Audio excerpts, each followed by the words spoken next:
Hello दोस्तों यह कहानी मुकेश के साथ घटी एक सच्ची घटना पर आधारित है। क्योंकि इस घटना के बाद मुकेश की पूरी तरह ज़िंदगी बदल गई। इस घटना का असर मुकेश पर इतना पड़ा कि अगर वो इसे याद भी कर लेता तो गहरे सदमे में खो जाता। शायद मुकेश पूरी ज़िंदगी में उस रात को ना भूल पाए।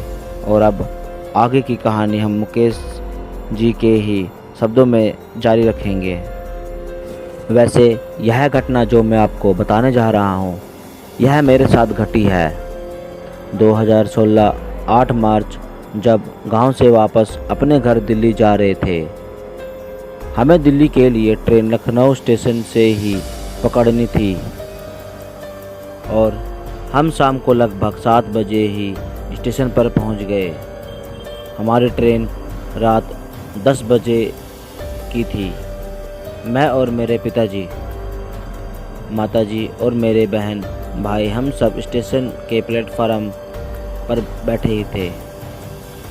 हम लोगों ने वहीं खाना वगैरह खाया और ट्रेन का इंतज़ार कर रहे थे। मैं प्लेटफार्म पर इधर उधर घूम रहा था। मैंने देखा कि लड़की प्लेटफार्म की एक बेंच पर अकेली ही बैठी हुई थी और वो मुझे देख रही थी। उसके देखकर मुझे बड़ा ही अजीब लग रहा था, पर मैंने इस बात पर ज़्यादा ध्यान नहीं दिया और जहाँ मेरे घर के सभी लोग बैठे थे उसी जगह जाने लगा। प्लेटफार्म पर भीड़ बहुत थी और मुझे भीड़ में थोड़ी बेचैनी महसूस भी हो रही थी। इसलिए मैं फ़ोन पर किसी से बातें करने लगा। तभी मुझे लगा कि किसी ने मेरे कंधे पर हाथ रखा है। मैं रुककर तुरंत पीछे पलटा, पर अब मेरे पीछे कोई नहीं था। मैंने सोचा कि इतनी भीड़ है और इसी भीड़ में से ही किसी का हाथ मेरे कंधे पर पड़ गया होगा। इसलिए मैं जाकर वहीं बैठ गया जहां मेरे परिवार के सब लोग बैठे थे। और थोड़ी देर में हमारी ट्रेन भी आ गई जिसमें हमें बैठकर दिल्ली जाना था। और ट्रेन आते ही पूरे स्टेशन पर भागा दौड़ी मच गई ट्रेन में बैठने के लिए, और ट्रेन से भी भारी संख्या में लोग नीचे उतर रहे थे। हम भी भागकर जनरल डब्बा ही ढूंढ रहे थे और जैसे तैसे मैं और मेरे परिवार के लोग उसमें घुस तो गए, पर हमने देखा कि अंदर तो बैठने का सीट ही नहीं है और मुझे बहुत अजीब सा महसूस हो रहा था भीड़ की वजह से।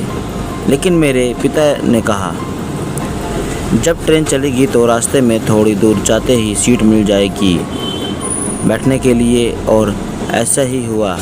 थोड़ी देर में 2 स्टेशन के बाद हम सीट पर बैठ गए और लगभग 12 या 12:30 बजे के करीब ट्रेन अच्छी शांति भी हो रही थी और मैं भी थोड़े में जमा कर ऊपर के नीचे सीट पर जाके लेट गया। लेकिन मेरी आँख 2 या 2:30 बजे खुली तो मैंने देखा बोगी में लगभग सभी लोग सो रहे थे। मैं ऊपर वाली सीट से नीचे उतर गया। मैंने देखा कि मेरे माता पिता और भाई बहन लोग भी सब सो रहे थे। मैं बाथरूम करने के लिए वॉशरूम में की तरफ गया। तभी मैंने बाहर की ओर देखा कि तो ट्रेन किसी स्टेशन पर रुकी हुई थी और स्टेशन पर काफ़ी चहल पहल भी थी।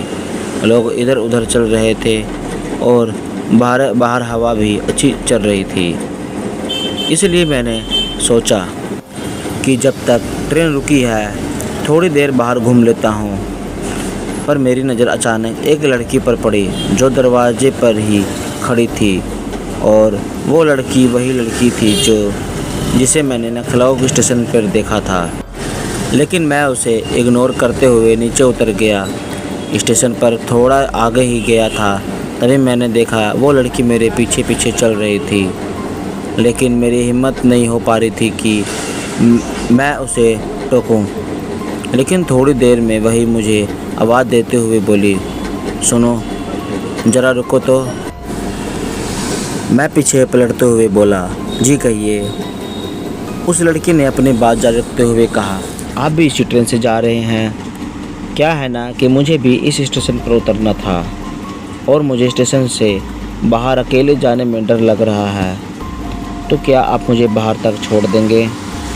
उसकी बात सुनकर मैंने कहा, मुझे तो इसी ट्रेन में जाना है, पर मैंने देखा था ट्रेन से बहुत सारे लोग नीचे उतर के स्टेशन पर घूम रहे थे, तो मैंने सोचा ट्रेन यहाँ थोड़ा देर तक रुकेगी, इसलिए मैंने फिर कहा हाँ चलो छोड़ दूँगा। इतना बोलकर हम स्टेशन से बाहर की ओर जाने लगे, लेकिन सच बताऊं तो मुझे भी उस स्टेशन पर डर लग रहा था।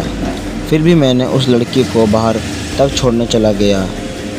यह भी सोच रहा था चलो इसी बहाने इससे दोस्ती भी हो जाएगी, क्योंकि इसको मैंने लखनऊ स्टेशन पर जब देखा था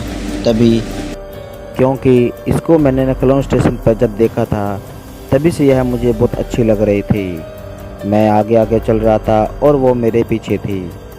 हम थोड़ी सी ही आगे गए होंगे, तभी उस लड़की ने मेरे कंधे पर हाथ रख दिया, पर मुझे उस समय समझ नहीं आ रहा था कि मैं क्या रिएक्ट करूं। लेकिन जैसे मैंने पीछे मुड़कर उसके चेहरे की तरफ देखा तो मेरे हाथ पैर कांपने लगा। मेरी रगों से चल रहा खून मानो जम सा गया हो, और फिर एकदम से मेरी चीख निकल गई, क्योंकि मैंने देखा उस लड़की का चेहरा बिल्कुल खून से लाल था। आंखें दोनों बाहर लटकती हुई थी और एक हाथ कटा हुआ था। उसके पूरे शरीर से भी खून ही खून बह रहा था। लेकिन उसको देखने के बाद मेरी बस एक ही चीख निकली थी, और उसके बाद मेरा गला तुरंत ही बैठ गया, क्योंकि उस लड़के ने मेरे गले पर अपने नुकीले नाखून घुसा दिए थे। और मैंने देखा वो स्टेशन जहां अभी इतनी चहल पहल थी और लोग इधर उधर चल रहे थे, अब वो सब जैसे ही गायब हो गए थे। अब स्टेशन बिल्कुल सुनसान हो गया था। चारों तरफ सिर्फ और सिर्फ अंधेरा ही अंधेरा था। मैंने अपने घुटने का बल नीचे बैठ गया और वह धीरे धीरे मेरा गला दबाने लगी। मेरी सांसें अब उखड़ने लगी थी। मेरा चेहरा भी पसीने से तरबतर हो गया था। मुझे लग रहा था कि अब इसी पल मेरी जान निकल जाएगी। दोस्तों, इसके आगे की कहानी अगले एपिसोड में है। कृपया आप जाके अगले एपिसोड देख लीजिए। धन्यवाद। अगर आपको हमारी वीडियो अच्छी लगी तो वीडियो को लाइक करके चैनल को सब्सक्राइब कर दें। धन्यवाद।